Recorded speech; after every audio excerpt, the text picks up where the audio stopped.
What's up homies, in today's video I am going to show the best phones that you can buy under $700. All these phones are the best and can be bought in 2021. I review each phone and cover all of the specs. The first phone is the Google Pixel 4a. The Google Pixel 4a gives you the best of Google in an affordable, one-hand friendly package. For $350 only there's slick Google Assistant integration, a clean Android interface with 3 years of guaranteed updates, and a seriously impressive photography experience considering the Pixel 4a has just one rear camera. However, pull out the spec sheet and compare it to similarly priced rivals and the Google Pixel 4a doesn't seem like such a great deal, with less power, less RAM, fewer cameras, a smaller screen and 5G connectivity, although the Pixel 4a 5G variant is coming in mere weeks with even better specs albeit at a higher price, alongside the Google Pixel 5, which will also be 5G enabled. The next phone is the Huawei P40. The phone packs a pre-fitted screen protector, a hefty dual camera cutout in the top left of the display, and buffed, curved metal around the sides, top and bottom. It's a good-looking phone that feels premium, even if it isn't as standout as its bigger brother. The rear of the phone is made of glass with a ceramic effect. It feels comfortable on your palm, and gives the phone a unique feel compared to other high-end handsets that don't opt for the ceramic design.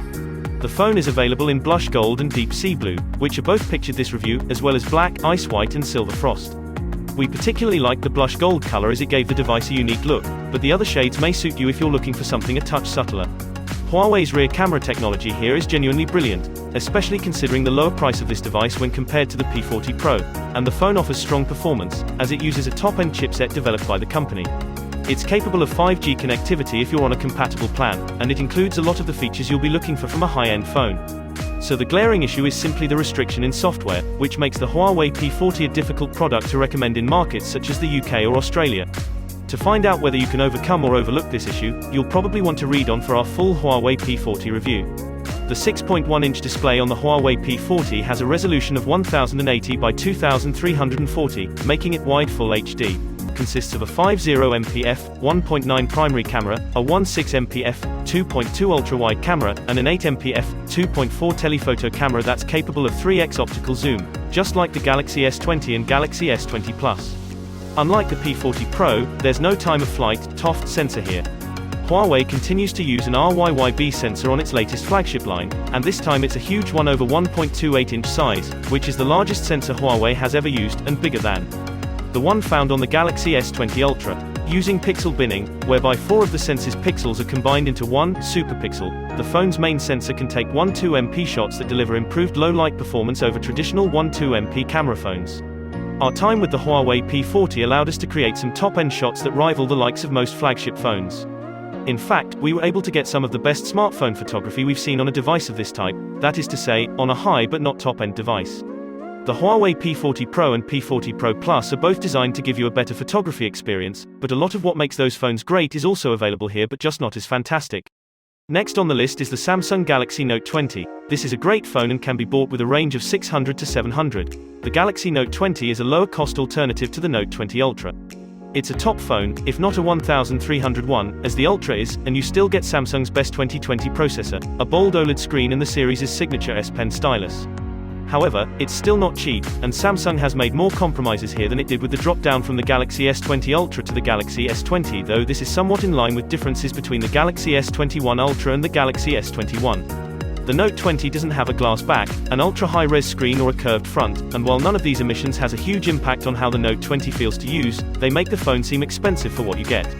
The prospect of buying any phone in the region of $1,000 or more involves a moment where you have to stop thinking about the cost and just throw down your credit card, but the expense here is less obviously justified than usual. The Galaxy S20 Plus is a classier phone with a better display and better build, and is now cheaper online in some places. There's no real improvement to the camera tech in the Note 20 over the S20 phones either. All of this puts more pressure on the S Pen, as it needs to do much of the heavy lifting in terms of justifying the Note 20's $1,000 price. It's a fun accessory, and still the best drawing tool you can get for a phone, and if it helps you wean yourself off looking at social networks when you have a spare moment, maybe that alone makes it worth the money. There's another problem, though. While the Galaxy Note 20 has one of Samsung's typically efficient screens, the UK version runs on the Exynos 990 processor, which isn't all that easy on the juice, and due, we suspect, in large part to this, the battery doesn't last as long as we'd like. It doesn't have the longevity to satisfy heavy users, and it never seemed to last us longer than a day.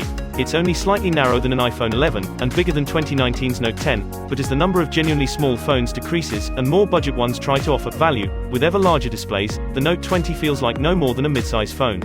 The Note 20 also has much less severe corners than the Note 20 Ultra, which softens its appearance. It makes the Note 20 look more ordinary, but in a pleasant way. A flat screen is another nod to the ordinary, and another area where Samsung has scrimped on the design.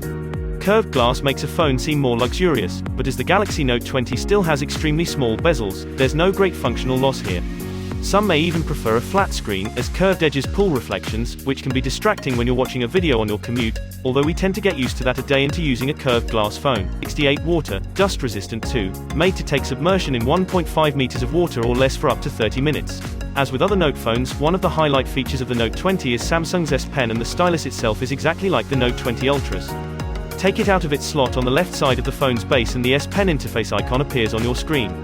The Samsung Galaxy Note 20 has 3 rear cameras and 1 up front, and both the hardware and image quality are similar to what you get with the Galaxy S20 phones. The main camera has a 12-megapixel Samsung S2K2 LD sensor with an f1.8 lens. The ultra-wide camera is great too. It's a slightly smaller 12-megapixel sensor with 1.4 micron pixels and an f2.2 lens. Shoot indoors with this camera and you'll see more noise than from the main camera, but just switch to the Note 20's night mode and most of that granularity will drop away. Again, it's a strong performer.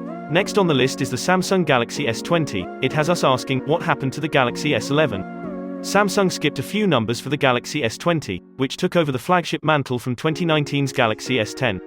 While it may be a confusing jump, there's good reason for it, as Samsung has packed a lot in. It's a massive upgrade, especially if you're keen to get your first 5G phone.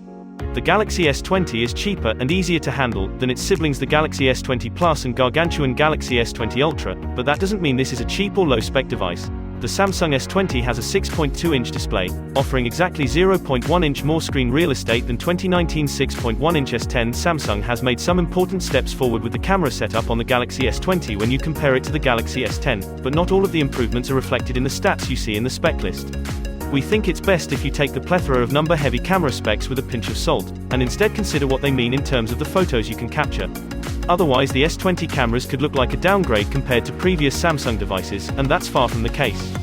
The main camera, which remains 12MP, has an f1.8 aperture. That's theoretically inferior to the S10's f1.5 plus f2.4 dual aperture, which changes to suit the lighting conditions with the wider f1.5 setting pulling in more light for improved low-light shots.